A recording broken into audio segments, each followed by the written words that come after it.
Sometimes ना हमारे Aadhaar card से भी लोग इन्फो या डेटा लेते हैं. So how much data and info can you really get हमारे आधार कार्ड से? कोडिंग का कोई बैकग्राउंड था या you need to know coding to get into cyber security कि क्या है वैसे? See, ऐसा नहीं है, नॉट नेसेसरी. हाँ. कोडिंग आपके पास, आपको कोडिंग की नॉलेज है तो वो तो इम्पॉर्टेंट है, बेसिक नॉलेज बढ़िया है ना. होता है वो. पर हाँ. आपको ऐसा नहीं है कि एकदम हार्डकोर सिर्फ कोडिंग ही आना चाहिए हाँ. साइबर सिक्योरिटी फील्ड में. जॉइंटली हम काम करते रहे, वैसे ही लॉ इन्फोर्समेंट बॉडी में हमारी मतलब कनेक्टिविटी हुई. Okay. तो स्टार्टिंग सैलरी क्या होता है एक बिगिनर यूथ के लिए या फ्रेशर के लिए? अगर गवर्नमेंट बॉडी के साथ ऐसे फिक्स जुड़ के कर रहे हैं तो स्टार्टिंग सैलरी में आप 50,000 40,000 मंथली से उनका स्टार्ट वो ऑफर देते हैं. तो हमें पता कैसे चलेगा कि हमारा डेटा शायद डार्क वेब पे है? Imagine this. One day, your dad gets a call saying that he's won a lucky draw from his bank. And then within minutes, his account is totally wiped clean. Or your mom gets a text message saying, click on this link for a free Women's Day gift. And then all of her WhatsApp data is stolen. See, these sound like Bollywood thriller plots to you, but these are actually daily nightmares that actually happen. So nowadays, crime doesn't really need guns or mass. You just need a fake call, a link, or an open Wi-Fi. So today, we'll be talking all about the dark web, scams, money frauds that happen online, and even some career moves that you can make if you want to get into this field of stopping cyber crimes. So let's go.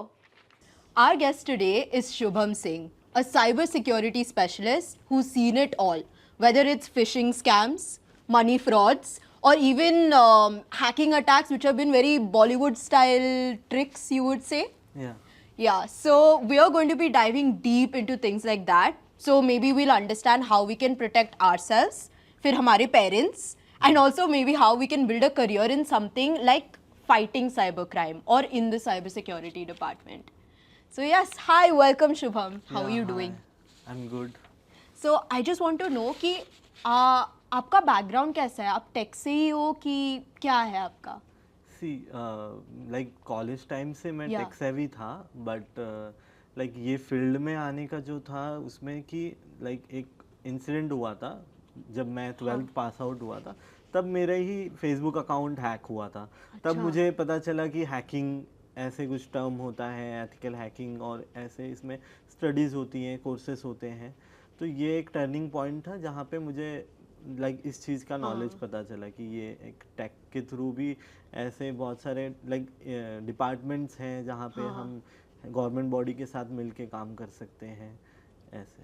तो hacking के time पे आपका क्या किया hackers ने? पूरा profile picture change किया? नहीं, तब क्या ना फिशिंग ज़्यादा होता था कि अच्छा. फिशिंग बहुत पुराना, तो आपका फेसबुक अकाउंट हैक करके वो रैंडमली लोगों को लाइक रिक्वेस्ट भेजना या ये सब करते थे. तो तब मुझे पता नहीं था फिशिंग क्या होती है, क्या नहीं होती है. तो उस टाइम पे हैक हो गया था, और हैक होने के बाद वो अकाउंट बंद हो गया, डिसेबल हो गया. और क्योंकि ये बहुत लाइक आप 2014 तब की बात है, ये पहले की बात है, ठीक है. तो उस टाइम पे उतना ज़्यादा लाइक डिजिटल भी, इतने ज़्यादा इंटरनेट यूजर्स भी नहीं थे, और लोग उतने अवेयर भी नहीं थे कि साइबर क्राइम करके कुछ होता है या ये साइबर क्राइम में कंसिडर होता है. इवन मैं भी नहीं अवेयर था उस टाइम पे कि ये जनरल एक सोशल मीडिया अकाउंट है, वो हैक हो गया तो हो गया, चलो इग्नोर कर दो. ऐसे ही हुआ था.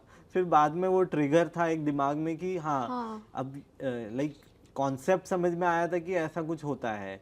और मुझे आईटी में इंटरेस्ट था पहले से, तो वही फॉलो करते रिसर्च करते करते कुछ टाइम. फिर मैंने 12th के बाद एनिमेशन किया. एनिमेशन में मुझे उतना लाइक मज़ा नहीं आया काम करने में और सीखने में. फिर मैंने एक कोर्स एनरोल किया जो आईआईटी बॉम्बे पवई का वेंचर में था, वेजिलेंट आईटी सोल्यूशन करके, जो उनके ही प्रोफेसर्स का वेंचर था पवई में ही. तो वहाँ पे मैंने एनरोल किया और वहाँ पे मैंने सीखा, ट्रेनिंग लिया. उसके बाद से मैंने लाइक ये फील्ड में मेरी जो एंट्री हुई इसी के थ्रू हुई.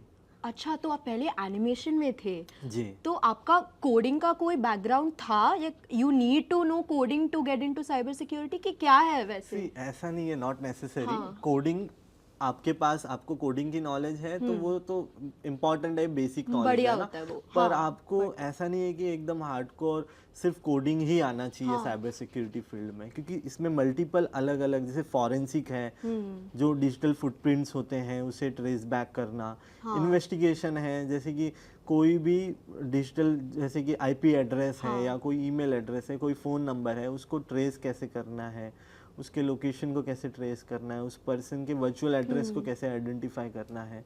और कुछ ऐसे अलग फील्ड्स आते हैं जिसमें कि कॉर्पोरेट फील्ड में जो होते हैं, जैसे पेनिट्रेशन टेस्टर हो गए, जैसे कि जो उनकी आईटी इंफ्रा है उसको कैसे सिक्योर रखना है, उसमें क्या लूप होल्स हैं, चाहे वो वायरलेस सिक्योरिटी हो, चाहे वो कोई भी आईटी से रिलेटेड सिक्योरिटी हो, एंड्रॉयड या iOS पे जो पेनिट्रेशन टेस्टिंग होती है वो हो गया।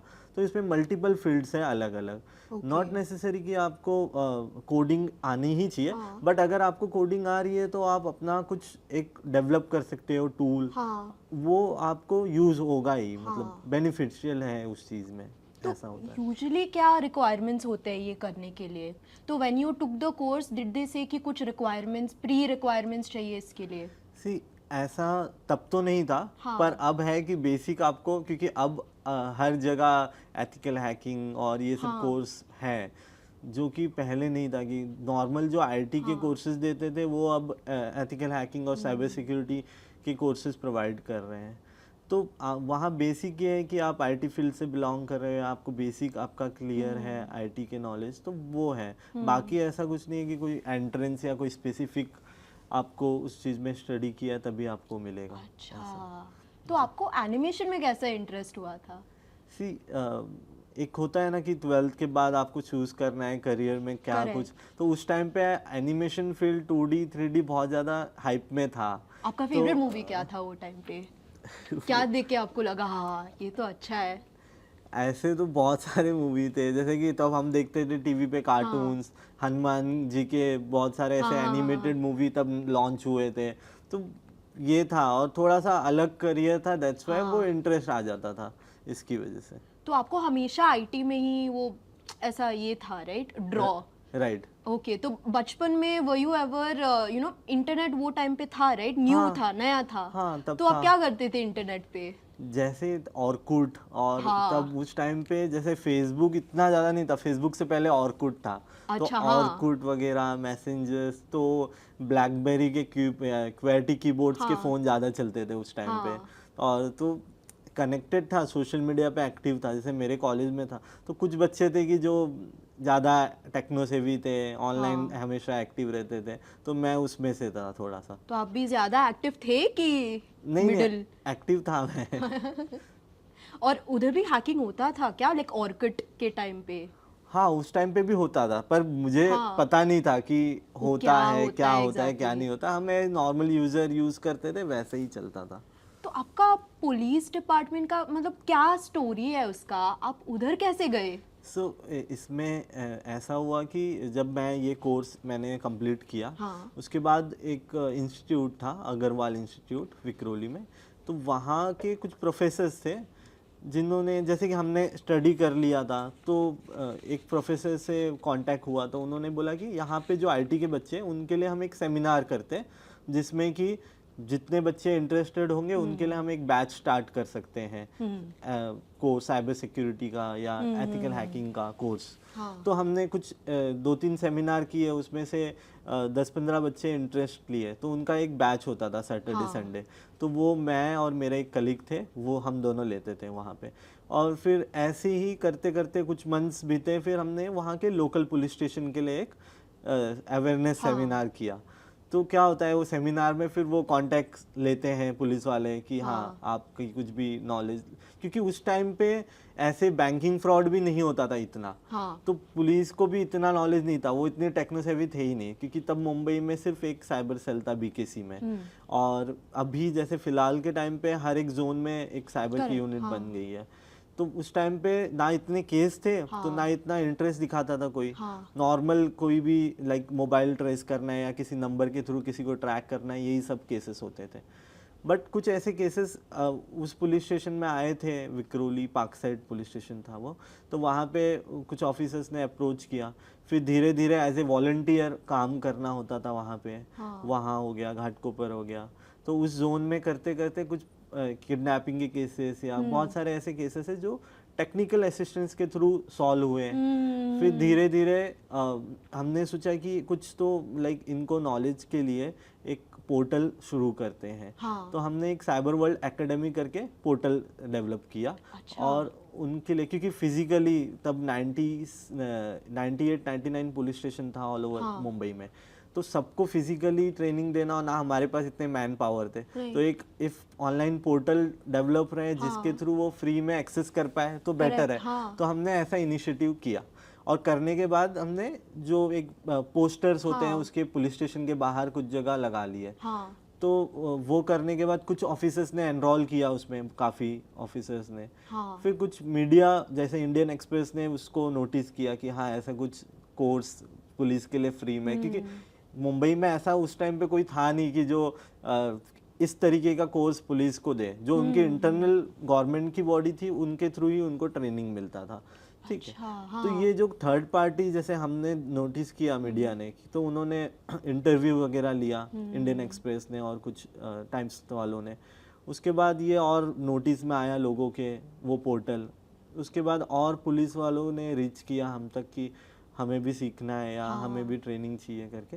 तो ऐसे करके कांटेक्ट बना, और धीरे धीरे फिर बहुत सारे केसेस आते गए, साथ में जॉइंटली हम काम करते रहे, वैसे ही लॉ इन्फोर्समेंट बॉडी में हमारी मतलब कनेक्टिविटी हुई। तो बहुत साल से मतलब ऐसे चेंजेस हुए हैं पुलिस डिपार्टमेंट में स्पेसिफिकली, बहुत साल से। Wow, okay. तो आजकल वो लोग बोलते हैं क्या, like can Mumbai police be without any technical help anymore, without your cyber security help? नहीं, अभी तो इंटरनल उनके ही इतने ज़्यादा टूल्स और सब डेवलप हो चुका है। इंटरनल साइबर फॉरेंसिक है और बहुत सारे डिपार्टमेंट बन चुके हैं जहाँ पे कि टेक के सिवा कोई भी क्राइम को डिटेक्ट करना बहुत ही इम्पॉसिबल सा होता है, क्योंकि टेक्नोलॉजी वहाँ पे है ही, चाहे किसी की फ़ोन ट्रेसिंग हो, चाहे किसी को भी आइडेंटिफाई करना हो। तो वही लोगों को लगता है ना आजकल साइबर सिक्योरिटी का मतलब है it is just equal to hacking, तो वो हैकिंग ही है कि और क्या होता है साइबर सिक्योरिटी में? नहीं, सिर्फ हैकिंग नहीं है साइबर तो सिक्योरिटी। और क्या है बच्चों को? जैसे अब किसी एज ए स्टूडेंट के पर्सपेक्टिव से देखना है तो इसमें बहुत सारा है। जैसे आईटी सिक्योरिटी, जैसे मैंने बताया कि इसमें 2 इंटरनेशनल बॉडी थे, जैसे ईसी काउंसिल और सैंस। ये 2 इंटरनेशनल सर्टिफिकेट प्रोवाइड करते हैं अगर किसी को कोर्स एनरोल करना है तो, जिसमें कि आपको सिर्फ साइबर फॉरेंसिक, एथिकल हैकिंग और पेनिट्रेशन टेस्टिंग, उसमें भी पेनिट्रेशन टेस्टिंग इन वेबसाइट और एंड्रॉयड, iOS, ऐसे मल्टीपल डिफरेंट सॉफ्टवेयर्स। तो इसमें मल्टीपल अलग अलग फील्ड्स हैं। जैसे अगर आप फॉरेंसिक में जा रहे हो तो फॉरेंसिक में कोई डिवाइस है, उस डिवाइस से कुछ लीक हुआ है, कोई फ़ोटो या कोई डॉक्यूमेंट या कुछ डिलीट हुआ है, तो उसको कैसे रिट्रीव करना है। तो इसके लिए स्पेसिफिक कालीना में सेल है जो फॉरेंसिक सेल है, वहाँ पे डिवाइस जाती है, वहाँ पे उसकी लीगली पूरा डिवाइस डेटा रिकवर या जो भी एविडेंस कलेक्ट करना है, डिजिटल फुटप्रिंट्स होते हैं वो कलेक्ट करना है। तो जो भी हम एक्टिविटी करते हैं हमारे डिवाइस पे या इंटरनेट पे या वाईफाई पे या हमारे राउटर से कितनी जो भी एक्टिविटी है उसके एक लॉग्स बनते हैं। उसको कुछ जैसे क्रिमिनल्स टैम्परिंग कर देते हैं तो उसको कैसे फिक्स करना है, कैसे सॉल्व करना है और कैसे एविडेंस कलेक्ट करना है। तो इसमें मल्टीपल टास्क होते हैं इस चीज़ में।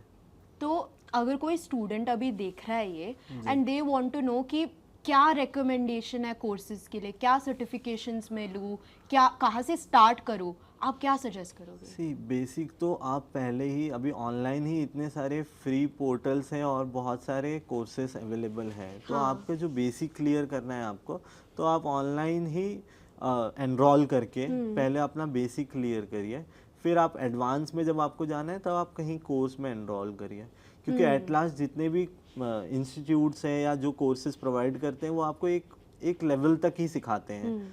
ऐसा नहीं है, क्योंकि आजकल या पहले भी बच्चों का ऐसा था कि हैकिंग है तो हम किसी का फ़ोन हैक कर लेंगे, हम देख लेंगे कि ये किससे क्या चैट किया है या सोशल मीडिया पे इसने इससे क्या बात किया, ये सोच के वो हैकिंग में एनरोल करते थे। पर एक्चुअली हैकिंग ऐसे होती नहीं है, कुछ अलग ही होता है जो एक्चुअली साइबर सिक्योरिटी फील्ड है उसमें। तो इसमें आपको सीखने मल्टीपल चीज़ें मिलेगी। आप बेसिक अपना खुद ही रिसर्च करके, क्योंकि आजकल कोई ऐसे कोर्सेज में एनरोल कर रहा है तो उसको बेसिक नॉलेज पता है, इंटरनेट यूज़ कर रहा है, इतना डिजिटलाइज हो चुका है सब कुछ। तो आपको ऑनलाइन फ्री कोर्स एनरोल करना है, एथिकल हैकिंग या साइबर फॉरेंसिक या जिस भी फील्ड में आपको जाना है उसमें। और फिर आप जो भी आप रिव्यू चेक करके, जो भी अच्छे इंस्टीट्यूट्स है जहाँ पे आपको अच्छा रिव्यू मिल रहा है, आप वहाँ एनरोल कर सकते हो।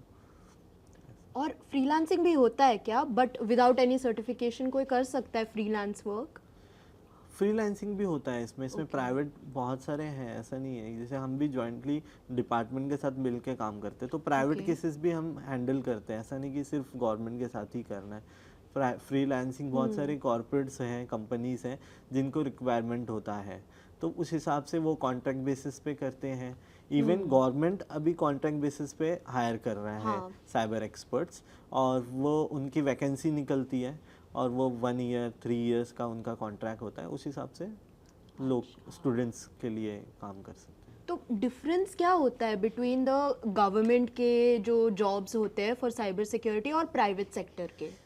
गवर्नमेंट का ऐसा स्पेसिफिक नहीं है, जैसे कि आज कोई इस गवर्नमेंट का साइबर सेल में ऑफिसर है, कल उसकी बदली कहीं भी हो सकती है। उनकी बदली जैसे जो एमपीएससी, जैसे महाराष्ट्र में कोई एमपीएससी जो महाराष्ट्र पुलिस का को जो एग्ज़ाम है वो पास आउट होने के बाद उन्होंने उनका हो गया बदली, ट्रांसफ़र हो गया साइबर सेल में, फिर साइबर सेल से कभी ट्रैफिक में हो गया, कभी क्राइम ब्रांच में हो गया। तो यहाँ पे डेडिकेटेड नहीं है कि ये फिक्स यहीं पे ही डेडिकेटेड ऑफिसर इस चीज़ के लिए रहेंगे, ये है। पर जो साइबर एक्सपर्ट्स होते हैं वो तो फिक्स है, वो उनको असिस्टेंस देने के लिए फिक्स रहेंगे वहाँ पे। तो ऑफिसर्स बदलते रहेंगे, पर जो साइबर एक्सपर्ट्स है जिनसे वो हेल्प ले रहे हैं तो वो तो वहाँ पे काम कर सकते हैं, ऐसा नहीं है। ओके, तो स्टार्टिंग सैलरी क्या होता है एक बिगिनर यूथ के लिए या फ्रेशर के लिए? अगर गवर्नमेंट बॉडी के साथ ऐसे फिक्स जुड़ के कर रहे हैं तो स्टार्टिंग सैलरी में आप 50,000 40,000 मंथली से उनका स्टार्ट वो ऑफर देते हैं। और वो भी डिपेंड करता है कि एक्सपर्टीज़ कितना है, उसमें भी लेवल होता है कि जूनियर लेवल से है, सीनियर लेवल से है, क्या जो भी वैकेंसी है उसके अकॉर्डिंग वो उनकी सैलरी पैकेज होती है। और टॉप एक्सपर्ट लेवल हो तो कितना एक्सपेक्ट कर सकता है, तब ग्रोथ कितना एक्सपेक्ट कर सकते हैं उसमें? जैसे इंडिया में उतना भी ग्रोथ नहीं है अभी ये फील्ड का, अगर हम देखा जाए कि फॉरेन कंट्रीज से, फिर भी अभी उतनी ज़्यादा ग्रोथ हुआ नहीं है। लोग सीख रहे हैं, कर रहे हैं, पर वैकेंसी उतनी नहीं है, उस वजह से उसकी वैल्यू उतनी बढ़ नहीं रही है। ठीक है, बट जैसे प्राइवेट सेक्टर में अच्छा है, उसमें जैसे अपॉर्चुनिटीज़ अच्छे हैं वहाँ पे। पर मंथ लोग 1 लाख 1,50,000 2 लाख 5 लाख इतने तक भी कमा रहे हैं, ऐसा नहीं है, क्योंकि बैंकिंग सेक्टर है, आईटी सिक्योरिटी के बिना वो सब चलेगा नहीं। जितने भी फाइनटेक कंपनीज हैं सब हैं, तो उनको एक्सपर्ट चाहिए ही सिक्योरिटी के लिए। तो है, बट डिपेंड करता है, जैसे कि लोग जितना एनरोल कर रहे हैं उस हिसाब से वैकेंसी नहीं है उतनी। तो आप लोग क्या देख रहे हो अभी इंडस्ट्री में 5 साल के बाद? आप लोगों को क्या लग रहा है, क्या ग्रोथ होगा? ग्रोथ है, क्योंकि एआई टेक्नोलॉजी का जो अभी यूज़ हो रहा है इवन गवर्नमेंट कर रही है और क्रिमिनल्स भी कर रहे हैं, तो उस हिसाब से आईटी सेक्टर में तो बहुत हाइप होने वाला है, स्पेशली सिक्योरिटी सेक्टर में। ओके, एंड एक स्टूडेंट को एक्सपीरियंस चाहिए तो कहाँ से स्टार्ट करे? कुछ इंटर्नशिप्स है या वॉलंटियर एक्सपीरियंस, क्या होता है उनके लिए? देखिए, अभी तो गवर्नमेंट ने भी जैसे cybercrime.gov.in जो पोर्टल है उस पे उन्होंने एज ए वॉलंटियर एक ऑप्शन दिया है फॉर स्टूडेंट, जो कि जिन्होंने इंटर्नशिप की है या जिन्हें करना है, जिसको नॉलेज है, वो वहाँ पे एनरोल कर सकता है। एज ए उस पोर्टल पे एक वॉलंटियर का ऑप्शन है जहाँ पे वो अपने डिटेल्स फिल करेगा और उसके जो लोकल पुलिस स्टेशन है वो अपने सर्टिफिकेशंस या उसको जो भी एक्सपर्टीज़ है वो वहाँ पे रेज्यूम में अपलोड कर देगा। और अगर वो लाइक सूट हो रहा है गवर्नमेंट की जो भी रिक्वायरमेंट है उस हिसाब से, तो वो उनके साथ एज ए वॉलंटियर काम कर सकता है। तो वो जो एज ए वॉलंटियर काम करेगा उसे बहुत एक्सपीरियंस मिलेगा, क्योंकि ये प्रैक्टिकल लेवल पे, ग्राउंड लेवल पे काम होता है इसमें। तो वो सीखने के बाद उसको कहीं ना कहीं आगे वो हेल्प होता है फ्यूचर में। तो ये तो गवर्नमेंट की इनिशिएटिव है।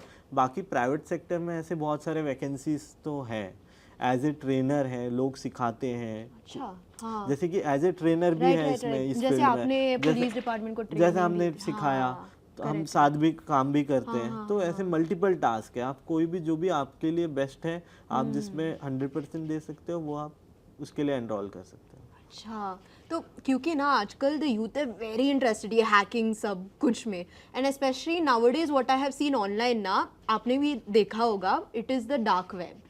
तो आपने कभी यूज किया? ऑब्वियसली आपने यूज किया है। Of course.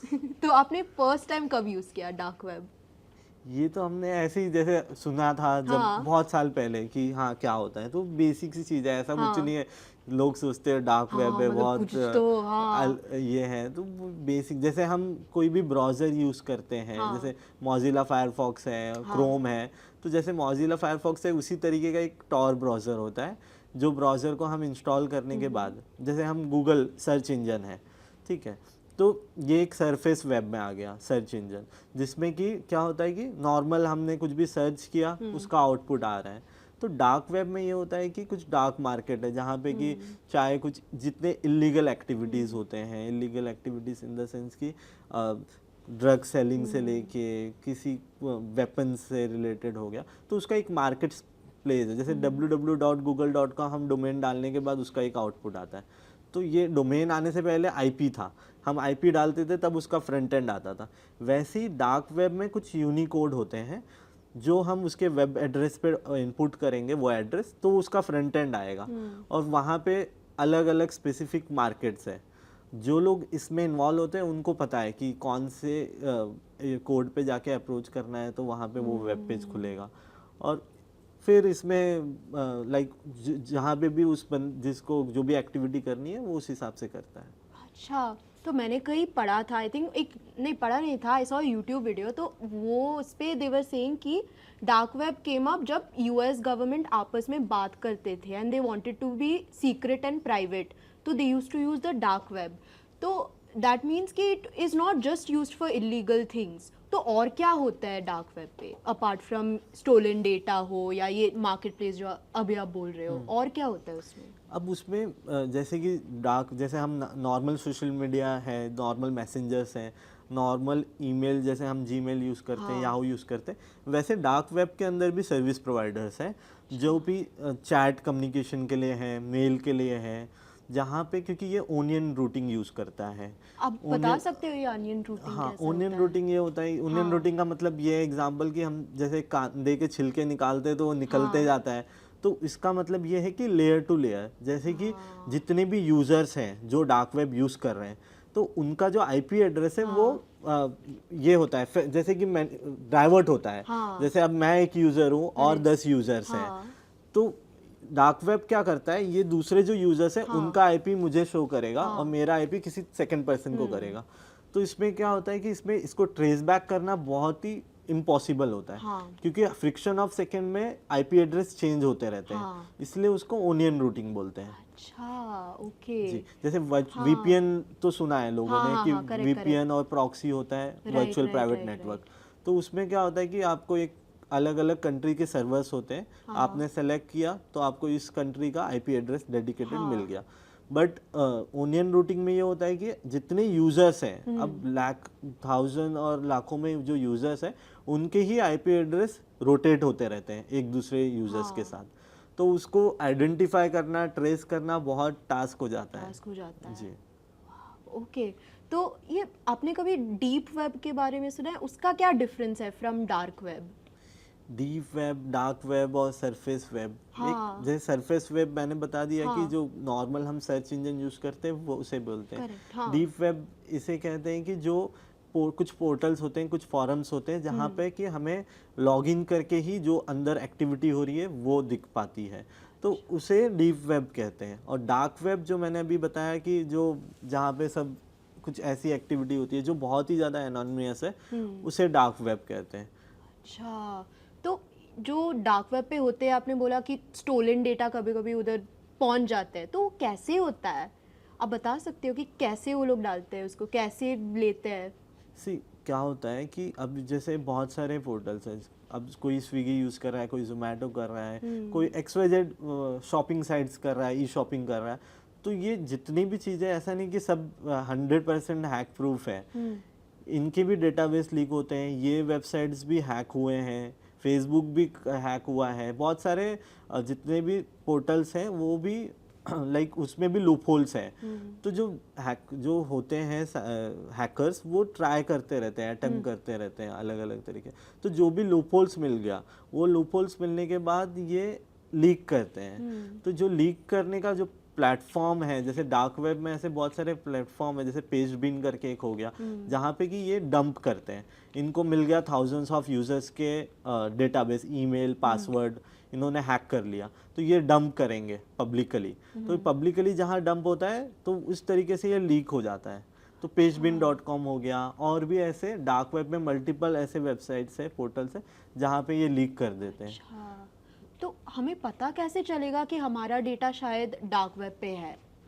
तो इसमें कुछ ऐसे पोर्टल्स हैं, जैसे HITB करके है, हैव आई बीन पॉन्ड करके। तो उसमें आप चेक कर सकते हो कि आपका ईमेल कहीं पे कहाँ पे डंप हुआ है, कहाँ पे यूज़ हुआ है। उस पोर्टल पे जाने के बाद समझ में आ जाएगा कि इस जगह पे मेरा ईमेल लीक हुआ है, या जो हमने कॉमन पासवर्ड यूज़ किया है।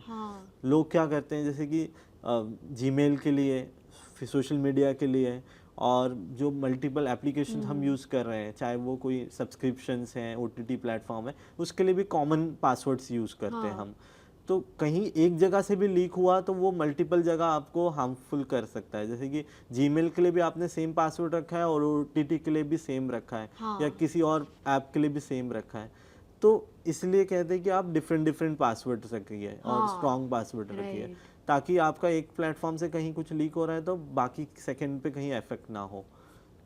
तो इज दैट वाई वो लोग बोलते हैं कि एक ऐसे कॉम्बिनेशन डालो जिसमें सिंबल्स है, लेटर्स है, नंबर्स है? कोई और भी रीजंस है क्या, ये पासवर्ड ये स्टाइल में ही डालना है हमें? क्योंकि ये जो पासवर्ड हैक होता है, तो उसमें कुछ अटैक्स होते हैं, जैसे डिक्शनरी अटैक्स हो गया।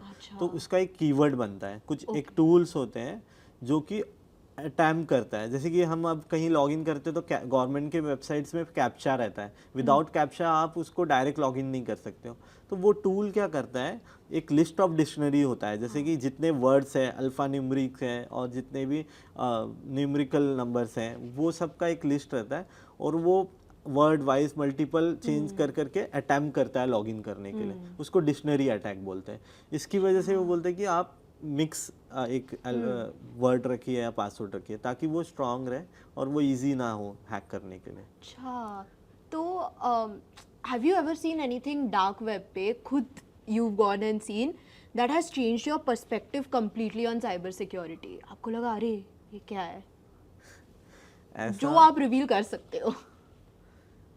सी डार्क वेब हो गया, इवन अभी मिनी डार्क वेब अगर आप बोलना चाहोगे तो होता है, जैसे कि टेलीग्राम आजकल, मिनी टाइप। हाँ, जैसे कि एक छोटा वर्जन उसका। तो टेलीग्राम से बहुत सारे लोग फैमिलियर हैं कि टेलीग्राम लोगों को पता है क्या होता है। पर टेलीग्राम को भी इन्होंने एक ऐसा प्लेटफॉर्म बना लिया है जहाँ पे इलीगल एक्टिविटीज़ बहुत हो रहे हैं। इलीगल एक्टिविटी मतलब डेटा सेल जो होता है, जैसे इन जनरल लोग जो मोस्टली जो फीमेल्स होती हैं उनको ज़्यादा टारगेट किया जाता है कि आज नॉर्मल सोशल मीडिया पे डे टू डे एक्टिविटी में हम फ़ोटोज़ अपलोड करते हैं, सब कुछ करते हैं, पर उनको पता नहीं कि ये फ़ोटोज़ कहाँ मिसयूज़ हो रहे हैं, किस तरीके से हो रहे हैं। तो आपके आइडेंटिटी इम्पर्सनेट बहुत बड़े चैन में हो रही है। लोगों को अचानक से बहुत सारे पता चला है कि ये तो एक नॉर्मल कोई पब्लिक फिगर भी नहीं है, एक इन जनरल विक्टिम है जिसने अपना डेली फ़ोटोज़ डाले हैं, उसके फ़ोटोज़ कहीं डेटिंग साइट पे और मैट्रिमोनियल साइट्स पे यूज़ हो रहा है, वो भी किसी और के साथ स्कैम करने के लिए। तो ऐसे एक बहुत बड़ा रैकेट चलता है डेटाबेस का, जो कैटेगरी वाइज आपका डेटा सेल होता है कि इतने 100 GB आपको, हाँ, 1000 रुपीज़ में 100 GB डेटाबेस मिलेगा। आप उसको फिर कहीं भी कैसे भी यूज़ करो, पर ये जो डेटाबेस है वो इन जनरल पब्लिक का है, जिनको पता ही नहीं है कि उनका फ़ोटो कहीं कहाँ यूज़ हो रहा है। तो ऐसे बहुत सारे एक्टिविटीज़ हैं जो होते हैं डार्क वेब में भी और टेलीग्राम में भी। तो अभी recently I got a call from my dad, he had gone to the I think Bombay में only, he went to file a report कि his Facebook account got hack. तो वो टाइम पे he was there and he calls me, बहुत डर गया था, he was very scared, he was saying कि listen, there are a lot of young girls over here and it's all filled with girls today, and they're all coming and they're saying, you know, somebody has threatened to, you know, sell my nudes, saying, and those are not my real pictures, किसी ने morph किया है। तो have you seen more of these cases recently coming up? ये क्यों हो रहा है ज़्यादा?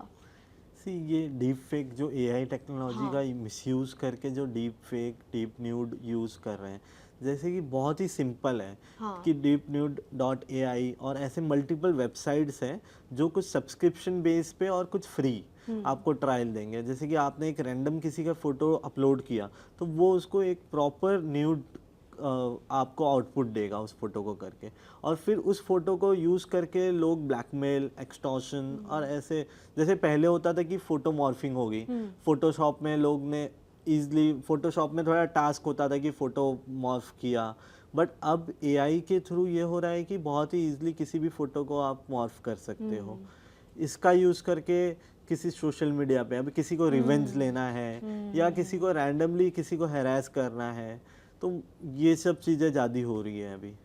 And if some female youth or any youth, I think lot of different youth go through this also, no matter what gender, तो उनको क्या steps follow करने चाहिए as soon as they are threatened as like this, what should they do?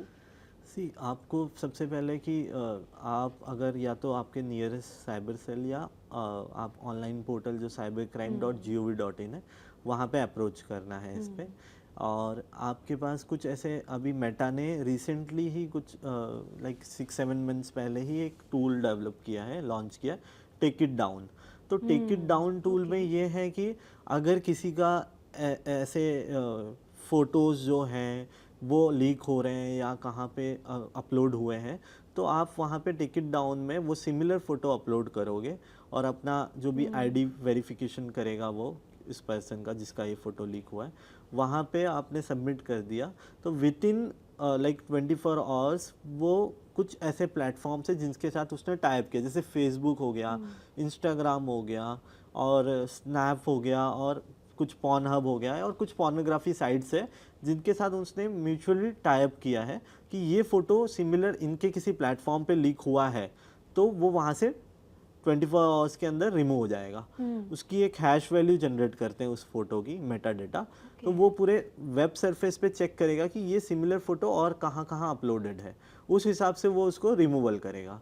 तो ये take it down tool बहुत useful है जो मेटा का ही खुद का डेवलप किया हुआ है। अभी रिसेंट आया हुआ है इसको नहीं हो गए 7-8 महीने हो गए हैं इसको लॉन्च हुए। अच्छा, ओके ओके ओके।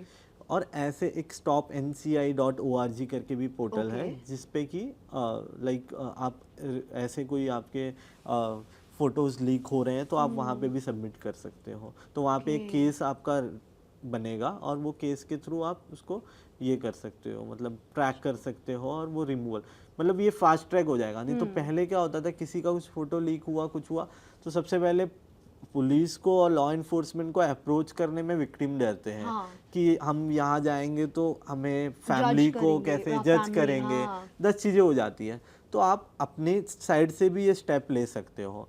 सेकेंडरी आपके पास देखिए, अगर ऐसा हो गया है, अब डीप न्यूड है वो आपने खुद कुछ आपका फोटो नहीं, आपको पता है फेक है, तो आपको यहाँ पे ऐसे कुछ सोचने की ज़रूरत नहीं है, आप डायरेक्ट जाके अप्रोच कर सकते हो या फिर आप ऑनलाइन cybercrime.gov.in पे कंप्लेंट डाल के फिर जो आपको एक्नॉलेजमेंट नंबर आएगा वो लेके आप आपके नियरेस्ट पुलिस स्टेशन में जा सकते हो और वहाँ पे फिर आप कोऑर्डिनेट कर सकते हो उसको रिमूवल के लिए। ओके, तो कमिंग टू, आपने बोला ये साइबर क्राइम पोर्टल जो है, तो बहुत लोगों ने ये यूज़ किया है बट देयर सेइंग कि कोई रिस्पॉन्स ही नहीं आता है, तो लोगों को क्या करना चाहिए? फॉलो अप भी करना है कि क्या? फॉलो अप करना है। क्या होता है ना कि लोग सोचते हैं कि अब ये हमने कंप्लेन कर दिया, हमें कॉल आएगा, तो वो मल्टीपल कंप्लेंट्स होते हैं ऐसे।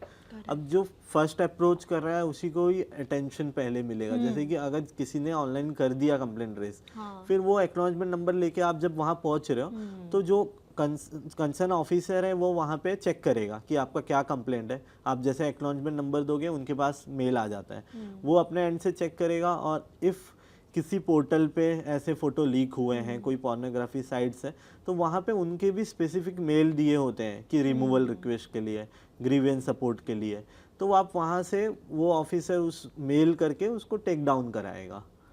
एंड इफ सपोज एक माइनर हुआ, लाइक मे बी 17-year-old का कोई some kid is there and they are too scared to tell their parents, वो खुद जा सकता है क्या पुलिस स्टेशन पे to complain? How do they go about it? See जा सकता है, पर एज पर गवर्नमेंट और as per rules and regulation की अगर वो माइनर है तो उसके गार्जियन उसके पेरेंट्स ही है।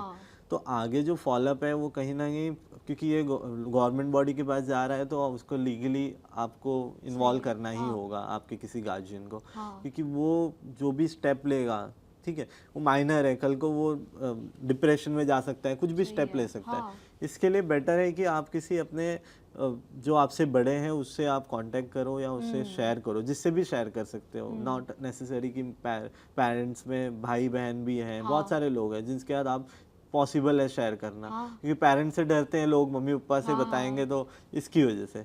बट आई थिंक आजकल हमारे मम्मी पापा भी बहुत अवेयर है ये सब दे आर ऑल्सो अवेयर, तो वो लोग जज भी नहीं करते हैं। So that is, so coming back to dark web, lot of youth they try it out, तो क्या रिस्क है उस पे, आप बता सकते हो यूथ को? सी रिस्क जैसे कि डार्क वेब इज इलीगल, पर आप रिसर्च पर्पज से कर रहे हो, कुछ एक्टिविटी, क्रिमिनल एक्टिविटी नहीं कर रहे हो, तब तक वो ठीक है। बट आप सिर्फ सर्फिंग कर रहे हो तो उसमें कोई प्रॉब्लम नहीं है कि वो इलीगल है, आपको कोई पुलिस पकड़ लेगा, ऐसा कुछ नहीं है। पर अगर आप उसको यूज़ करके कुछ क्रिमिनल एक्टिविटी कर रहे हो तब तो वो एक ऑफेंस है, तब तो वो क्राइम है। तो वो तो वैसे तो कुछ नहीं करना है, बस जैसे रिसर्च पर्पज से कोई कर रहा है या चेक करने के लिए कर रहा है चीज़ें, तब एक नॉलेज पर्पज से कर रहा है तो अलग चीज़ है। क्योंकि ऐसा नहीं है कि सब चीज़ें स्कैम वाली ही है, उसमें बहुत सारी ऐसी चीज़ें जो सीखने जैसी भी है। तो डिपेंड करता है कि क्या मेंटालिटी से वो चीज़ वो यूटिलाइज कर रहा है। इज इट पॉसिबल कि कोई पता चला सकता है कि where your location is when you are on the dark web, maybe some other bad person is there and then they are able to track your location? वो भी हो सकता है, ये पॉसिबल है, क्योंकि वो उनका डेवलप किया या जो भी वेब सरफेस है वो उनका है। तो आप वहाँ जब विजिट कर रहे हो तो आपका आईपी एड्रेस वो सब तो लॉग्स बन रहा है उनके पास भी, डेटाबेस, तो वो तो होना ही है, वो होता ही है। तो you said people also go for research purposes, तो आप लोग भी यूज करते हो right for research purposes? Right, monitor करने के लिए जो एक्टिविटी हो रही है। अभी बहुत सारे ऐसे, जैसे FIU एक डिपार्टमेंट है जो फाइनेंशियल जो क्राइम्स होते हैं, जैसे कि आजकल बहुत सारे क्रिप्टो करेंसी, बिटकॉइन ट्रेडिंग, तो फाइनेंशियल इंटेलिजेंस यूनिट जो FIU होता है वो ऐसी एक्टिविटी को मॉनिटर करता है कि जो जैसे डार्क वेब हो गई, जहाँ पे कुछ ट्रेडिंग हो सकती है, कोई इलीगल एक्टिविटीज हो सकती है, तो उसको मॉनिटर करने के लिए ये स्पेशल डिपार्टमेंट है। Okay okay. तो I was discussing with a friend अभी रिसेंटली, तो हमने कॉलेज में एक बेसिक कोर्स किया था माइक्रोसॉफ्ट अजूर के बारे में। So that was about AI, how to use basic AI। But हम लोग डिस्कस कर रहे थे कि but we have not learned anything on cyber security. तो ऐसा कुछ हुआ तो somebody wants to get basic knowledge on cyber security, what are some resources? जैसे आप लोगों ने एक पोर्टल शुरू किया था, for example like that, what are some more resources somebody can use? सी कोर्सिया करके पोर्टल कोर्सिया.com करके है, और मल्टीपल, जैसे कि अगर आप रिसर्च करेंगे ऑनलाइन कि फ्री चाहिए या पेड चाहिए, तो आप रिसर्च करने का देख पाओगे कि हाँ यहाँ पे मल्टीपल कोर्सेज हैं जो ऑनलाइन है, जहाँ पे ऑनलाइन ट्यूटर हैं वो आपको कोर्स प्रोवाइड कर रहे हैं और वहाँ से आप सीख सकते हो। कि गूगल ही एक बहुत बड़ा प्लेटफॉर्म है जहाँ से आप और अभी तो AI के थ्रू ChatGPT और मल्टीपल प्लेटफॉर्म्स आ चुके हैं जिसके थ्रू आप और इजीली ये सब चीज़ें सीख पाओगे। और what are maybe some personal habits you should keep, security habits सबको पता होना चाहिए when they're using internet or any profile, anything, what are some habits they should keep for hygiene reasons? See basic thing is कि like आप digital पे active हो, आप online अपने हार्ड अर्न मनी यूज़ कर रहे हो, ट्रांजेक्शन्स कर रहे हो, तो सबसे पहले आपको कोई भी सस्पिशियस लिंक्स हो गए या सस्पिशियस फाइल्स हो गए वो ओपन नहीं करना है। कि बहुत सारे ऐसे होता है कि किसी को व्हाट्सएप पे फाइल आ गया, और जैसे फेस्टिव सीजन है तो आपको ऑनलाइन बहुत सारे ऑफर्स दिखने लगते हैं। इंस्टाग्राम पे हमने बहुत सारे ई शॉपिंग पोर्टल्स सब लोग ने अपने अकाउंट बना रखे हैं कि ये चीप मिल रहा है तो हमें सस्ते के चक्कर में अप्रोच करना है। या अब आजकल बहुत जॉब टास्क स्कैम होता है, इन्वेस्टमेंट स्कैम हो रहा है, जिसमें कि आपको एक सर्टेन अमाउंट इन्वेस्ट करना है, उसके बाद आपको उसके आउटपुट आ रहे हैं, आउटपुट आने के बाद आपको वो अप्रोच करेंगे कुछ बड़ा अमाउंट इन्वेस्ट करें। जब आपने बड़ा अमाउंट इन्वेस्ट किया तो आप वहाँ पे ट्रैप हो गए हो। फिर आपको वो मैनिपुलेट करेंगे कि आपको अच्छे रिटर्न्स के लिए, हाई रिटर्न्स के लिए और आपको इतना कमीशन पे करना है, उसके बाद आप उसको विड्रॉ कर पाओगे। जबकि वो आपको लॉगिन एक्सेस देंगे जहाँ पे आप मॉनिटर कर पाओगे कि आपने जितने इन्वेस्ट किया है उससे बेनिफिट हो रहा है, वहाँ पे आपको दिखेगा। बट वो सब फेक होता है, वो उनका ही प्लेटफॉर्म होता है। वो कुछ व्हाट्सएप ग्रुप में और टेलीग्राम ग्रुप में ऐड करेंगे लोगों को, और वहाँ पे लोग देखते हैं कि ये बेनिफिट हो रहा है, लोग वहाँ पे स्क्रीनशॉट्स डाल रहे हैं, तो सब उनके ही लोग होते हैं। क्योंकि ये लाइक बहुत ज़्यादा हो रहा है जो इन्वेस्टमेंट स्कैम है उसमें, कि लोगों के साथ करोड़ों में फ्रॉड्स हुए हैं बहुत सारा। इवन मुंबई हो, मेट्रो सिटीज़ हो गए या कुछ रूरल एरियाज हो गए, हर जगह ऐसे विक्टिम्स बन रहे हैं। तो आपको कहीं पे भी विदाउट, जैसे लालच के चक्कर में लोग ज़्यादा फंस जाते हैं ये सब चीज़ में, सस्ती चीज़ों के चक्कर में, जल्दी से पैसे कमाने के चक्कर में। तो आपको अवेयर रहना है ये सब चीज़ पे। और आप जहाँ भी अप्रोच कर रहे हो वो ऑफिशियल सोर्स हैं, ऑफिशियल सोर्स से ही आप जो भी एप्लीकेशन इंस्टॉल कर रहे हो वो करिए। आपको कोई मेल आ रहा है तो आप पहले मेल चेक करिए कि वो उनके ऑफिशियल वेबसाइट पे वही मेल है, वही हेल्पलाइन नंबर है।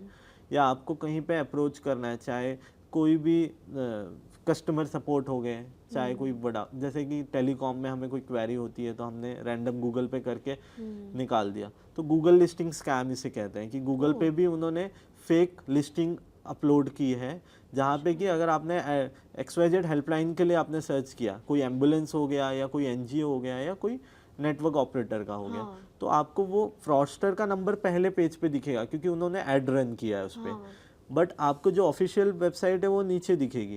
तो लोग इजीली जो पहले नंबर देखते हैं उसी पे कांटेक्ट करते हैं और उसमें फंस जाते हैं।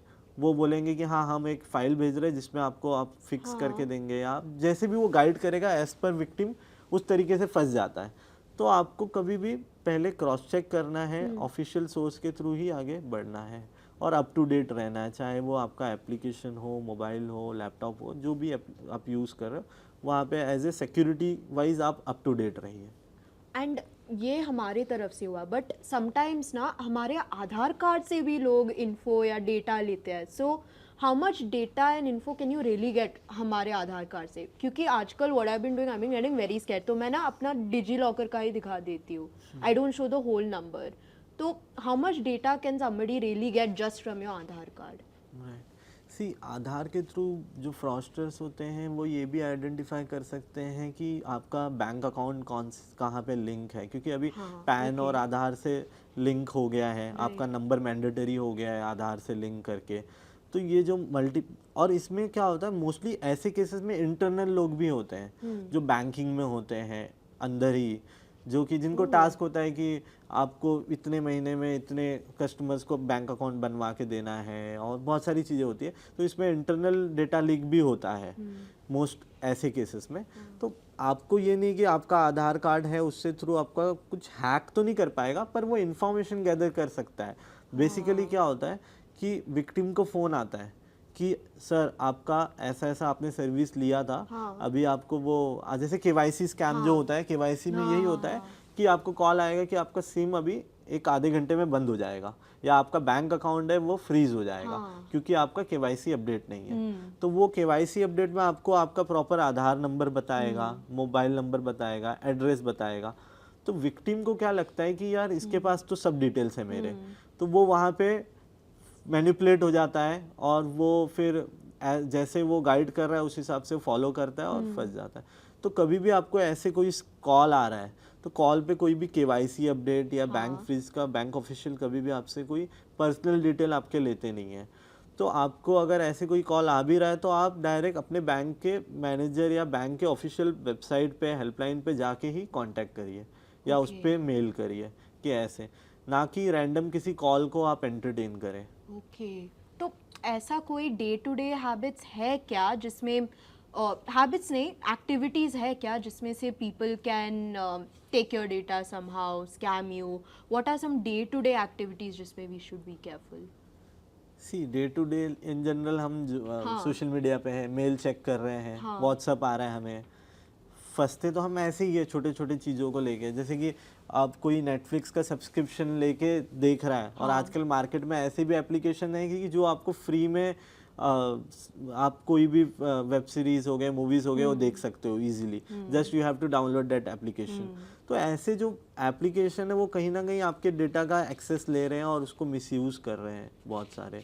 तो आपको बहुत ज़्यादा ही स्मार्टली रहे कि जो भी आप डाउनलोड कर रहे हो, जो भी लिंक पे क्लिक कर रहे हो, हाँ। जो भी एक्टिविटी कर रहे हो, वो आपको सेफ गार्ड होके करना है, ना कि किसी रैंडमली हमने कर लिया। बहुत सारे जैसे इंस्टेंट लोन स्कैम हो रहे थे जिसमें कि हम लोगों ने इंस्टेंट लोन के लिए सर्च किया, हाँ। उनको आ गया लिस्ट, उन्होंने एनरोल किया, हाँ। अपना वेरिफिकेशन किया, और जब आप इंस्टॉल कर रहे हो तो आप एक्सेस दे रहे हो, आपका कॉन्टैक्ट लिस्ट, लोकेशन और एवरीथिंग आपने दे दिया, और आपको एक सर्टन अमाउंट मिल गया, 5,000 10,000 रुपीज़ के लिए किसी ने ट्राई किया, उसको उसके KYC होने के बाद उसने दे दिया लोन। वो लोन मिलने के बाद उसको हैरेसमेंट कॉल आने लगेंगे और उसके कांटेक्ट में जितने लोग थे उन सबको भी आने लगेंगे। इसमें इवन फोटो मॉर्फिंग करके स्प्रेड कर देते हैं वो। तो इसमें क्या होता है कि एक फेक कॉल सेंटर्स चलाते हैं वो, जिसमें कि जिसने भी वो लोन लिया होगा उसका पर्सनल डेटा उनके पास चले गया, तो उस हैरेसमेंट करके जितना उन्होंने लोन लिया नहीं उससे ज़्यादा डबल ट्रिपल तो उनसे एक्सटॉर्शन करके वो पैसे ले लेते हैं। और ये अलग अलग स्टेट से ऑपरेट करते हैं। अब जैसे पहले जो सिम यूज़ करके वो करते थे कि नॉर्मल सिम कार्ड, तो अब वर्चुअल नंबर यूज़ करते हैं। Even WhatsApp virtual number, international number बहुत ईजिली यूज़ करके ये सब स्कैम्स करते हैं वो। तो इस सब चीज़ से आपको अवेयर रहना है कोई भी ऐप और किसी भी ऐप को एक्सेस देने से पहले अपने डिवाइस में। तो बहुत लोग बोल रहे हैं कि these cases are increasing recently specially क्योंकि हमारा data privacy laws are not as strong as maybe other countries, जैसे कि यूके का हुआ, European countries, anything like that. तो व्हाट डू यू थिंक कि Indian privacy laws should be better? How is it like? See laws तो है, जैसे कि जैसे IT एक्ट 2000 के अंदर ही ये सब लॉज आते हैं, तो लॉज स्ट्रॉन्ग है, बट इसमें ये है कि जैसे कि जो भी क्रिमिनल्स है जो ऐसे एक्टिविटी कर रहा है या जो क्राइम कर रहा है उसको ट्रैक करना, उसमें इन्वेस्टिगेशन जो अंदर के वो ज़्यादा स्ट्रॉन्ग होंगे जितने ट्रैक हो पा रहे हैं। जैसे मोस्टली क्या होता है ना कि केसेस ही ट्रैक करना वो एक डिफ़िकल्ट टास्क होता है, पर अभी गवर्नमेंट ने बहुत सारे जैसे फाइनेंशियल फ्रॉड हो गए या अलग अलग जो स्कैम्स होते हैं उसके लिए जैसे 1930 जो हेल्पलाइन उन्होंने लॉन्च किया है। तो पहले ये होता था कि अगर कोई भी स्कैम हो रहा है तो बैंक को लेटर जाएगा, मेल जाएगा, तब जाके वो फ्रीज होगा। अब 1930 से ये हो रहा है कि ये हर एक स्टेट में डेडिकेटेड हेल्पलाइन कॉल सेंटर्स है गवर्नमेंट के, जहाँ पे कि इमीडिएटली जैसे 1930 पे आपने रिपोर्ट किया उसके विद इन फ्यू मिनट्स सामने वाले के जो भी कल्प्रिट है जिस अकाउंट पे ये ट्रांजैक्शन हुआ है वो फ्रीज हो जाता है। ताकि क्या होता है कि इसमें विक्टिम के पैसे होल्ड हो जाते हैं, तो इसमें चांसेस है कि रिट्रीव हो सकते हैं जो भी अमाउंट है, क्योंकि इमीडिएटली विड्रॉ नहीं होगा। और अब ये हो रहा है कि अगर वो जो ट्रांजैक्शन हुए हैं फ्रॉडलेंट, वो अगर एक अकाउंट से सेकेंड अकाउंट या थर्ड अकाउंट, तो लेयर टू लेयर फ्रीज हो रहा है कि जितने भी अकाउंट्स में वो पैसे रोटेट हुए हैं या वो रोलिंग हुई है वो सब फ्रीज हो जाएगा। इसकी वजह से अभी जो स्पेशल इंटेल FIU और ऐसे जो डिपार्टमेंट बन रहे हैं, जो मॉनिटरी बेस्ड जो साइबर क्राइम से वो बहुत ज़्यादा बढ़ रहा है, इसकी वजह से वो भी अपने लॉज और अपने लाइक गवर्नमेंट कुछ ना कुछ नए इनिशिएटिव्स ले रहे हैं इस चीज़ को रोकने के लिए। So I was just mentioning other countries. So for example अभी हम लोग देख रहे हैं US के जो presidents है, they have said कि Russian hackers have come and messed up the elections, या North Korean hackers are coming and messing up South Korea का जो भी हो रहा है उधर. So what do you think about cyber warfare? Is it a real thing? Is it just politics? What do you think? Of course देखिए cyber warfare होता है, ऐसा नहीं होता है, क्योंकि किसी भी कंट्री की इकोनॉमी डाउन करनी है आपको, तो उसकी जो बैंकिंग इंस्टीट्यूट है या जो उसकी आईटी सेक्टर आजकल हर चीज से जुड़ा हुआ है, चाहे कोई भी कंपनी हो उसका कहीं ना कहीं एक पार्ट है आईटी, फाइनेंशियल एक पार्ट है। तो अगर वही डाउन हो जाएगा उस कंट्री का, तो अब एग्जाम्पल इंडिया के सब बैंक के सर्वर डाउन हो गए, तो ना आप ट्रांजैक्शन कर पा रहे हो ना आप रिसीव कर पा रहे हो, तो एक इकोनॉमी पे कहीं ना कहीं वो इफेक्ट कर रहा है। तो इस तरीके से ये जो साइबर वॉरफेयर होता है वो मोस्टली गवर्नमेंट बॉडी को पहले टारगेट करते हैं, फिर जो प्राइवेट सेक्टर है जो गवर्नमेंट बॉडी से जुड़ा हुआ है, कहीं ना कहीं उसकी वजह से गवर्नमेंट सेक्टर अच्छे से चल पा रहे हैं या एक कनेक्टिविटी है उसमें, तो वो उसको टारगेट करते हैं। और जहाँ पे उसको डाउन करना हो गया या हैक करना हो गया, फिर उसको रिस्टोर करने में जो भी एक सर्टेन टाइम लगता है, उतना टाइम का भी जो लॉस होता है वो कहीं ना कहीं गवर्नमेंट पे हो रहा है, वो कहीं ना कहीं अफेक्ट कर रहा है। तो यही एक साइबर वॉरफेयर है। अच्छा, तो आपको लगता है क्या कि इंडिया इज प्रिपेयर्ड इनफ, कुछ हुआ तो साइबर वॉरफेयर? ये होता रहता है अभी, जैसे कि इतना ज़्यादा हाईलाइट नहीं होता चीज़ों न्यूज़ में, बट ये काफ़ी टाइम हुआ। जैसे हम जब नए इस फील्ड में थे जब थे, तो ऐसे बहुत सारे ग्रुप्स हमें मिले थे ऑनलाइन जो कि साइबर वॉरफेयर करता था। कुछ पाकिस्तान के ग्रुप्स थे जो डाउन करते थे हमारे वेबसाइट्स, तो हमारे ये स्टेट स्पॉन्सर्ड वाले ग्रुप्स होते हैं? अच्छा, ओके ओके ओके। तो बट आपको लगता है कि they are well prepared? And what, मतलब एक्सट्रीम क्या हो सकता है? कुछ रियल लाइफ इम्पैक्ट हो सकता है क्या ये साइबर वॉरफेयर से? ऑफ कोर्स हो सकता है। कैसे, किस सेक्टर्स में सब? टारगेट वो अगर गवर्नमेंट को कर रहे हैं तो इंडिविजुअल को कहीं ना कहीं इफेक्ट होना ही है, और ये हुआ भी है काफ़ी टाइम। जैसे कि आप अगर आप शॉपिंग कर रहे हो, ठीक है, आपने कुछ ऑर्डर किया है या आप बैंकिंग में कुछ ट्रांजेक्शन कर रहे हो, अब उसके सर्वर डाउन हो जाए, ऐसे बहुत बार हुआ है। कि ऐसा नहीं इंडिया में नहीं हुआ है, इंडियन गवर्नमेंट के वेबसाइट डाउन नहीं हुए हैं, हैक करने की कोशिश नहीं हुई है। आपने IRCTC को बहुत बार हैक करने के लिए ये किया है, अटेम्प्ट किया है। तो इंडियन साइबर हैकर्स भी, इंडियन हैकर्स के ग्रुप भी है जो अदर्स कंट्री, जो हमारे एनिमी कंट्री है, उनके गवर्नमेंट वेबसाइट्स और उनके जो प्राइवेट कंपनीज हैं बड़े, उसको टारगेट करते हैं। तो ये दोनों साइड से होता रहता है। ओके जी, तो ये कहीं ना कहीं अगर ऐसा हो रहा है तो वो इंडिविजुअल लोगों को भी तो अफेक्ट कर रहा है। हाँ, सही है। हाँ, तो आपने कुछ ऑनलाइन ऑर्डर किया, अगर वो वेबसाइट ही डाउन होगी एक दिन के लिए, तो कहीं ना कहीं डिले होने वाला है, कुछ ना कुछ होने वाला है। तो ये ओवरऑल एक एग्जांपल है। तो ऐसे मल्टीपल फील्ड है, मल्टीपल कंपनीज हैं, मल्टीपल चीज़ें हैं, तो ये होता रहता है ये सब चीज़ें। तो दूसरे वाले स्टेट स्पॉन्सर्ड ग्रुप्स कौन से वाले हैं जो आप लोग मिले हो उनसे ऑनलाइन एटलीस्ट? अभी वो रिवील नहीं कर सकते ये सब। ठीक है, कोई बात नहीं। And what is the scariest impact जो आपको लगता है हो सकता है?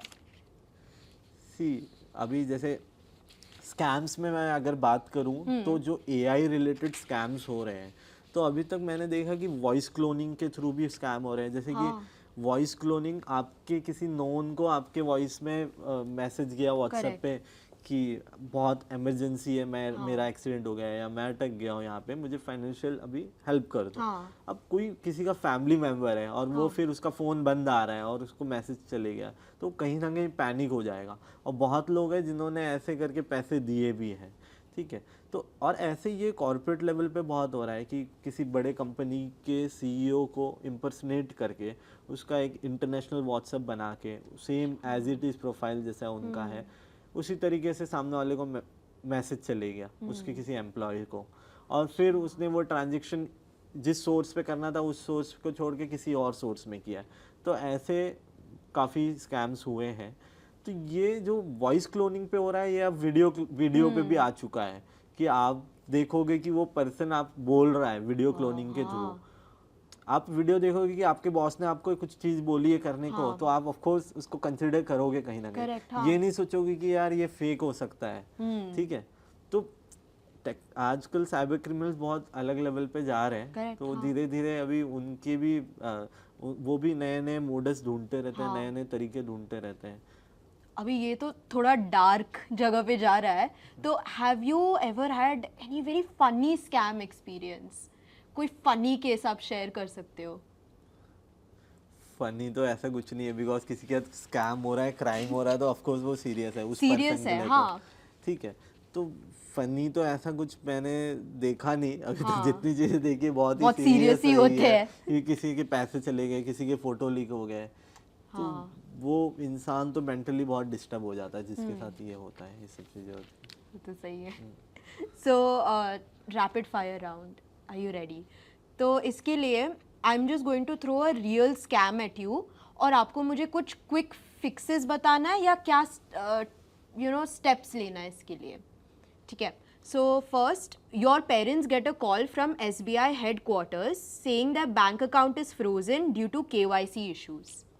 ओके, सो लाइक मुझे उसको ये करना है ना, आंसर देना है as हाँ, per if somebody कि calls you and says, हाँ सर मेरे साथ ऐसा ये हुआ है, क्या करूँ अभी? Okay okay okay okay, got it.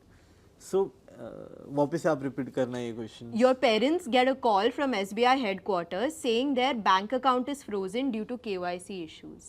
Okay, so see, first of all if I am aware about this, और हाँ. मैं मुझे अवेयरनेस है इस चीज़ की कि इस तरीके का स्कैम होता है, तो मैं सबसे पहले बैंक में जाके अपना KYC अपडेट करूँगा, ना कि वर्चुअली किसी से फ़ोन कॉल पे किसी को एंटरटेन करूँगा ये सब चीज़ों को लेके। क्योंकि अगर मेरा बैंक अकाउंट फ्रीज़ हो रहा है तो मुझे तो पता चलेगा, मैं उस एप्लीकेशन यूज़ कर रहा हूँ, मैं ट्रांजेक्शन कर पा रहा हूँ। हुआ नहीं है, वो मोस्टली ये कॉल करते हैं कि आपका अकाउंट फ्रीज़ हो जाएगा with in a few hours, अगर आपने ये आपने अपडेट नहीं किया तो, ठीक है। तो आपको यहाँ पे ये देखना है कि आप ऐसे किसी भी कॉल को एंटरटेन नहीं करना है आपको अगर ऐसे कॉल आ भी रहे हैं तो आप डायरेक्ट अप्रोच करिए अपने बैंक के हेल्पलाइन पे, बैंक के चैट सपोर्ट पे, बैंक के ईमेल पे। और आप क्यों ऐसे सामने से कोई कॉल आ रहा है तो आप उसे एंटरटेन मत करिए, क्योंकि मोस्टली क्या होता है ना बहुत बार कि इनको हमने बहुत सारे फॉरम्स है बैंक के, और जो भी हम टेलीकॉम कंपनी के सिम यूज़ करते हैं उनके, तो लोग परेशान होकर उस फॉरम में जाके कंप्लेंट कर देते हैं कि मेरे 1 हफ्ते से मेरा नेटवर्क नहीं आ रहा है, मेरा सिम नहीं हो रहा है, मेरा ट्रांजेक्शन नहीं हो पा रहा है, मेरा बैंक का ईमेल अपडेट नहीं हुआ है, या मेरे को जो भी मैं ट्रांजेक्शन कर रहा हूँ उसमें मेल नहीं आ रहा है ट्रांजेक्शन। तो जो साइबर क्रिमिनल्स है वो ऐसे फॉरम को मॉनिटर करते हैं, वो देखते हैं कि हाँ इस पर्सन ने डाला इसका नंबर कि इसको नेटवर्क का प्रॉब्लम है इतने दिन से, तो वो एग्जीक्यूटिव बन के उस पर्सन को कॉल करेंगे कि हाँ आपने कंप्लेंट रेज की थी और आपका, तो वो विक्टिम सोचता है हाँ मैंने तो कंप्लेंट रेज की थी, चलो ये बंदा जेन्यून है क्योंकि मैंने रेज किया था फॉरम पे। अब उसको ये क्लिक नहीं होगा कि वो फॉरम से ही उसको इन्फॉर्मेशन कलेक्ट किया है उसने। हम गुस्से में सोशल मीडिया पे, अब जैसे एयरलाइंस में हमारे साथ कुछ हुआ तो हमने कमेंट कर दिया यार मेरे साथ तो ये हो गया था, मेरा बैगेज ये हो गया, वो कॉल करेगा कि हाँ हम आपको कंपनसेशन देंगे, आप अपना QR कोड दीजिए, आपका जो भी हुआ था हम एयरलाइंस की तरफ से बोल रहे हैं। तो इस तरीके से वो स्कैम होता है। अच्छा, okay. Second, a WhatsApp message says your electricity will be disconnected in 30 minutes unless you clear pending bill. हाँ, तो ये स्कैम भी काफी मेरे साथ बहुत भी हुआ लोगों के था, साथ हुआ है, और किसी ने बहुत, सेंड किया है मेरे को। क्योंकि लोग बिजी रहते हैं। आप बिजी हो, आपको सडनली ऐसे कुछ आ रहा है तो आप सोचोगे हाँ यार होगा मे बी, तो और वो प्रॉपर प्रोफाइल ऐसी रहती है कि आपको लगेगा कि हाँ ये सच में उनकी तरफ से ही आया है, और फिर लोग उस पर पैसे भेज देते हैं या अर्जेंटली हाँ स्कैन, आप QR कोड उन्होंने दिया, आपने स्कैन किया और पेमेंट कर दिया। तो कभी भी आपको ऐसे पेमेंट नहीं करना है, आपको वेरीफाई करना है कि ये सब जितने भी स्कैम्स है उसमें आपको वेरीफाई करना है। आपको सामने से कोई अप्रोच कर रहा है तो वहाँ पे एक रेड फ्लैग है कि चलो ठीक है, सामने से मुझे व्हाट्सअप आ रहा है, मेल आ रहा है कि हाँ आपने नहीं भरा तो आपका डिस्कनेक्ट हो जाएगा। उससे बेटर है कि आप खुद उस सोर्स में कांटेक्ट करो, आप ऑफिशियली वेरीफाई करो, तब जाके आप खुद पता करो, ना कि किसी के कहने पे कुछ करो। Correct. And a call from Delhi Cyber Police says you're involved in a financial crime. Pay to avoid arrest. Okay, हाँ, सो ये डिजिटल अरेस्ट जो इन्वेस्टमेंट स्कैम जैसे अभी बहुत ज़्यादा बढ़ चुका है, उससे पहले डिजिटल अरेस्ट काफ़ी हो रहा था लोगों को। तो डिजिटल अरेस्ट करके एक्चुअली कुछ होता ही नहीं है। कोई भी गवर्नमेंट बॉडी या लॉ इन्फोर्समेंट का ऑफिशियल आपको डिजिटली अरेस्ट कर ही नहीं सकता। तो कभी भी आपको वो कुछ आपका किसी से कनेक्ट होगा भी केस से, तो वो आपको बोलेंगे आप पुलिस स्टेशन आ जाओ या फिर आप हमारे ऑफिस में आ जाओ, वहाँ पे आपको बुलाएंगे। ना कि वो वर्चुअली आपको बोलेंगे कि आप व्हाट्सएप कॉल या स्काइप पे कनेक्ट करो और आपको वो आपसे क्वेश्चनिंग करेंगे और फिर आपको आपसे कन्वर्सेशन बढ़ाएंगे। तो आपको ऐसे कॉल्स एंटरटेन नहीं करने हैं। आपको लीगली आप उन्हें कहना है कि आप अपने ऑफिस का एड्रेस दीजिए, हम वहाँ पे विजिट करेंगे, और अगर वो नहीं दे रहे तो आप वहाँ समझ जाइए कि ये स्कैम है। बहुत क्लियरली आपने बोला ये। हाँ, your parents get a call from local police saying that you have been arrested and need bail money. See it's similar like digital हाँ, अरेस्ट। Digital arrest. तो इसमें भी वही है कि आपको देखो, अगर वो किसी को कॉल आ रहा है तो आप वहाँ पे, क्योंकि अच्छे अच्छे लोग इस चीज़ में फंसे हैं, ऐसा नहीं कि हमने कॉमन सेंस लगाया और हमने, काफ़ी अच्छे लोग ये डिजिटल अरेस्ट और ऐसे स्कैम और में आजकल फंस गए हैं। वॉइस भी मॉड्यूलेट करते हैं ना बच्चा का, हाँ, कॉल पे। कॉल पे हाँ कि हाँ ये वॉइस लग रहा है हाँ, हमारे नोन मम्मी की है। पापा बचाओ हाँ मुझे। हाँ, ये वैसे पूरा करके, ऐसा ही हाँ पीछे से आवाज आएगा रोने का, हाँ ऐसे एक सिनेरियो क्रिएट करते हैं। तो वो आपको पहले, और बहुत बार ऐसा होता है कि उनके बच्चे का फोन ऑफ है, तो वो और डर जाएंगे कि इसका तो फोन ऑफ है, ये सच में कहीं तो नहीं अटक गया है, बाहर घूमने गया था। तो उस चक्कर में पेरेंट्स फंस जाते हैं। तो उनको राइट अप्रोच करना है कि भाई कौन से पुलिस स्टेशन में है, आपको थोड़ा क्वेश्चनिंग करनी है, तब जाके आप उससे ये कर पाओगे। और इसमें कोई गलत बात नहीं है, अगर पुलिस से भी कॉल आ रहा है तो आप अगर उनसे क्वेश्चन करोगे वेरीफाई करने के लिए, तो उसमें ये नहीं है, अगर वो जेन्युइन ऑफिसर है तो वो आपको बताएगा कि हाँ ये पुलिस स्टेशन है, मेरा ये नाम है। तो आप डायरेक्ट उस पुलिस स्टेशन को गवर्नमेंट की वेबसाइट्स पे जाके उनका कॉन्टैक्ट नंबर लेके कॉन्टैक्ट कर सकते हो। And a Mumbai customs officer calls claiming you have a suspicious parcel stuck at the airport. Pay 15,000 to release it or you're reported. ऐसा कोई भी ऑफिशियल्स कभी कॉल करके पैसे डिमांड करता नहीं है, क्योंकि ये उसके ऐसा कोई कर भी नहीं सकता, क्योंकि एंटी करप्शन ब्रांच है और ऐसे डिपार्टमेंट है, क्योंकि ये करप्शन ही हो गया। अगर आप वहाँ कहीं मैनेज हो रहे तो ऐसे कभी भी कोई कॉल आएगा तो इसे एंटरटेन ही नहीं करना है। ये स्कैम है, रेड फ्लैग यही है कि आपको सबसे पहले नोटिस आएगा। इवन ये स्कैमस्टर भी एक नोटिस भेजते हैं जब ये डिजिटल अरेस्ट होता है, या ये जो कस्टम स्कैम्स जो हो रहा है, इसमें भी आपको एक फेक नोटिस वो भेजते हैं। बट आपको उसमें भी फंसना नहीं है, आपको उन्हें कहना है कि हम आपके ऑफिस विजिट करते हैं और वहाँ पे हम आपसे जो भी है आगे का प्रोसीजर करेंगे। सही है। And a Zomato delivery agent says your online payment did not go through and asks you to scan a QR code. Okay, so see सबसे पहले कि QR कोड जो वर्चुअली जो भी जोमेटो है वो तो आपके डिलीवर करने आ रहा है, तो आपको फिजिकली आपके सामने आएगा। तो आपको तो वही बोलना है कि यार फिजिकली आप आओगे तो मैं आपके सामने सामने पे कर दूंगा जो भी है अमाउंट। तो आप रेकमेंड करोगे कि people should do COD? Is that better? क्या है?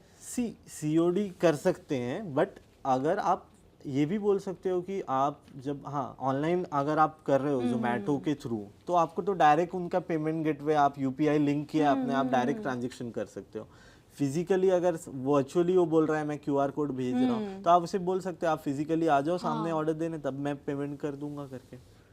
ठीक है, क्योंकि ये QR कोड वाला स्कैम बहुत होता है, जिसमें कि लोग, ऐसा है कुछ ऐसे कॉल्स आते हैं कि मैं आपके पापा का फ्रेंड बोल रहा हूँ और आपके पापा ने मुझे कुछ पैसे भेजने बोले थे आपके नंबर पे, वो अभी कहीं बिजी है तो आपका नंबर दिया है मुझे, तो आप अपना मैं QR भेज रहा हूँ। तो वो QR जब स्कैन करेंगे तो वो डिडक्ट हो जाएगा, जैसे कि आपने रिसीव करने के लिए, तो रिसीव के लिए कभी आपको नहीं करना है, आपको खुद का QR सामने वाले को भेजना है, ना कि कोई आपको भेज रहा है और वो आपको स्कैन करना है। Your UPI app suddenly shows a request for 99,000 from an unknown number. Should you let it expire या सीधा डिक्लाइन करना है? सीधा डिक्लाइन करना है, क्योंकि ऑफ कोर्स ये रिक्वेस्ट मनी स्कैम है, जिसमें कि रिक्वेस्ट करके स्कैम करते हैं। ठीक है, this is all for now. Thank you so much Shubham ji, thank you so much for coming in. आपने बहुत कुछ सिखाया। Now everybody will be more safer and I am sure बहुत यूथ लोग होंगे who will be more interested in this field, क्योंकि I think ये अभी भी it's a up and coming field, people are learning more about it. Correct. और tech field में people are still figuring out more about it, so it's very nice to hear more from somebody who is working in the same field. So do you have any last messages for the youth in general, or youth who are interested in tech, who want to do something in cyber security? Okay, so जिसे भी interest है वो अच्छे से मतलब आप एकदम research करिए उस चीज़ के बारे में कि हाँ आपको क्योंकि एक सर्टन एज होता है कि जहाँ पे अट्रैक्ट तो करता है ये फील्ड कि हाँ हैकिंग है कुछ है ये, पर एग्जैक्टली आप जब इस फील्ड में आओगे तो आपको समझ में आएगा कि ये फील्ड बहुत ही डिफरेंट है और ये आपको लॉ को कंसिडर करते हुए इस पे काम करना है, ना कि किसी को हैक करना है तो इजीली हमने हैक कर लिया, डिटेल्स ले लिया, ऐसा नहीं होता। तो आपको रिसर्च करना है और सही जगह एनरोल करना है और आप इस पे बढ़ सकते हो। बहुत अच्छा फील्ड है और आप अच्छे से इसमें ग्रोथ कर सकते हो। और आपकी टीम में बहुत यंग पीपल होंगे? हाँ, हमारी टीम में हमारे जैसे मैं साइबर एक्सपर्ट हूँ और अलग अलग स्टेट से अलग अलग कंट्री से जुड़े हुए हैं सब एक्सपर्ट्स काफ़ी। Amazing. Thank you so much, Shubham ji. Please. Thank you so much, everybody, for watching. Like, comment, subscribe, and share. And keep up with any more episodes that we have coming up. Thank you.